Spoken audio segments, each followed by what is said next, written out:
हाल चाल है भाई?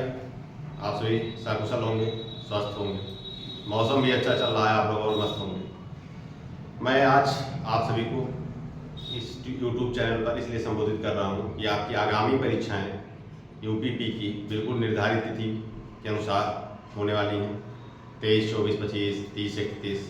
तो समय कम बचा है और आपको ये सोचने की ज़रूरत है कि इतने कम समय में हम लोग और बेहतर कैसे करें। उसके लिए सबसे महत्वपूर्ण है कि आप बिल्कुल नर्वस ना हो, जैसा कि मैं क्लास में भी कहा करता हूँ। आपके लिए महत्वपूर्ण है कि आप युद्ध के बिल्कुल करीब हैं, शस्त्र वगैरह अस्त्र वगैरह सब आपके पास है। बस उस युद्ध नीति को आपको याद रखना है कि उस युद्ध नीति के तहत आपको युद्ध में शत्रुओं को पराजित कैसे करना है। मैं इतिहास से इसलिए इसकी व्याख्या कर रहा हूँ क्योंकि युद्ध नीति आपने अच्छे से पढ़ा होगा, समझा होगा, जाना होगा। युद्ध नीति कई बार अपने अंतर आत्मा से भी चलती है। सबसे ज़्यादा महत्वपूर्ण ये है कि हमको हर स्थिति में सिलेक्शन देना है। वो युद्ध नीति अपने आप से लड़ाई करके है, वो युद्ध नीति अपने माता पिता के द्वंद्व को, सामाजिक द्वंद्व को एक तोड़कर मरोड़कर अपने अंदर कसमाकस जो भरे हुए हैं उसको गुब्बारे को फोड़ने से है। आपको सबसे महत्वपूर्ण है कि रिजल्ट में आपका नाम दिखना चाहिए कि आप सेलेक्ट हुए हैं और आपने खूब जी तोड़ मेहनत की है, उसी के बल पर आप सेलेक्ट हुए हैं। सबसे ज्यादा महत्वपूर्ण पहलू जो है सिलेक्शन का, उसके लिए इंपॉर्टेंट है कि आपको अति उत्साहित नहीं होना है।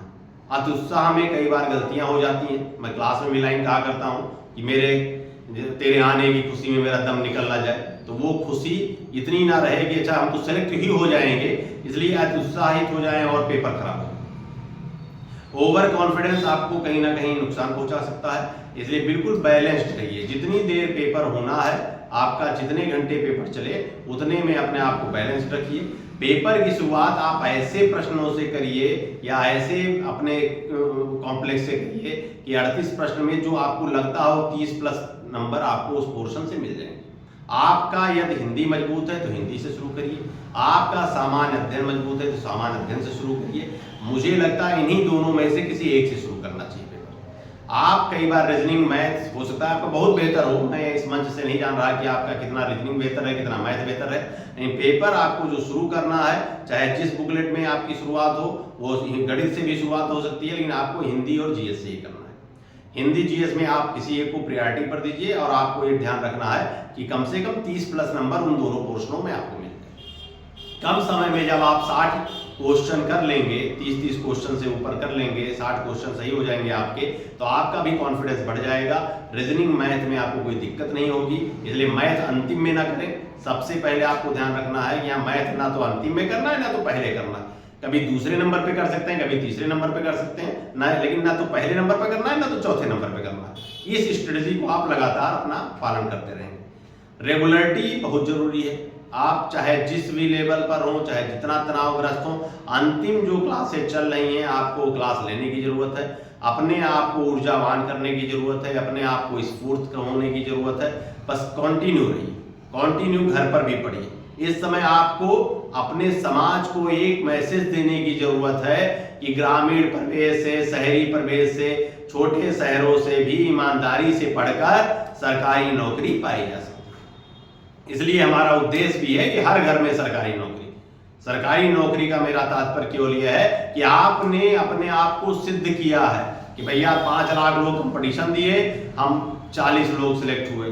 5 लाख लोग कंपटीशन दिए, हम 4000 सेलेक्ट हुए। 5 लाख दिए, हम 50,000 सेलेक्ट हुए। लेकिन अंतोगत्ता आपने कम से कम 4 लाख को पीछे छोड़ा, 4.5 लाख को पीछे छोड़ा। ये उद्देश्य पढ़ाई का होना चाहिए। पढ़ाई यही अंतर है। ये लोग कहते हैं भैया हम तो MBA किए, ये किए, उसके बाद फलाना पैकेज पर है।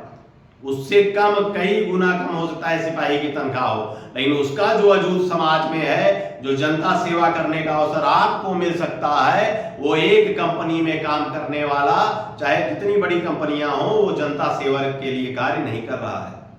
वो कार्य अपने स्वार्थ के लिए कर रहा है, अपने बिजनेस को बढ़ाने के लिए कर रहा है। आपका एक उद्देश्य होना चाहिए कि हमको हर स्थिति में जनता की सेवा करनी है। सरकारी नौकरी पाने के बाद सामाजिक अस्तित्व जो हमको मिला है, उसका पूरा सरोकार जनता है, इसलिए जनता के प्रति 100% समर्पण रहना चाहिए। परिवार का एक मैसेज कंफर्म हो जाएगा जब आप सरकारी नौकरी पा जाएंगे, तो ये कंफर्म हो जाएगा कि भैया परिवार समाज में उठने बैठने लायक हो गया। एक मैसेज गया कि भैया फलाने घर की बिटिया सेलेक्ट हुई है। आप ये विश्वास मानिए, एक लड़की का सिलेक्शन 10 लड़कों से भी ऊपर है। एक लड़की समाज में एक मैसेज करती है कि भैया लड़की सेलेक्ट हुई है, तो बगल वाला पड़ोसी, बगल वाले ग्राम पंचायत के लोग भी अपने लड़कियों को पढ़ाते हैं, जिससे सरकार के नारा, जो सरकार का संविधान है, सरकार के नियम कानून है, लड़कियों के हित की जो बात हो रही है वो 100% सफलता की ओर दिखाई पड़ती है। इसलिए हमको ये प्रयास करना है कि हम सभी बिल्कुल अग्रिम जुनून के साथ, अपनी महत्वाकांक्षाओं के साथ, सामाजिक सेवा की भावना से खूब लगातार पढ़ें, डटे रहें और तब तक ना हटें जब तक सरकारी नौकरी ले न लें। इसलिए केवल यूपी पुलिस की परीक्षाएं समाप्त होने के बाद घर नहीं बैठ जाना है।